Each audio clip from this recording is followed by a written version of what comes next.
বন্ধুরা, আজকে হচ্ছে শুভ অম্বুবাচী 2025 7ই আষাঢ়। সমস্ত বিধবা মায়েদের উদ্দেশ্যে আমার শতকোটি প্রণাম। যারা আমার বড় আছেন আর কি, তাদের জন্যে তাদেরকে আজকে ফলাহার খেতে হবে। সবাই জানে সেটা, আমরাও জানি। আমিও কয়েকদিন আগে কামাখ্যা মায়ের ওখান থেকে ফিরে এসেছি এবং অনেক নিয়মকানুন আছে যেগুলো তাদেরকে মানতে হবে এবং আমাদেরকেও মানতে হয়। তার মধ্যে আমি ফল দিয়ে একটা স্বস্তিক চিহ্ন আঁকার চেষ্টা করেছি।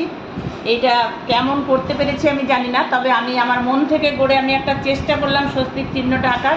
তোমরা একটু স্বস্তিক চিহ্নটা দেখে নেবে আর দেখে নিয়ে বলবে যে এই স্বস্তিক চিহ্নটা আমি ঠিকঠাক করতে পেরেছি কিনা, শুধুমাত্র ফল দিয়ে আর কি।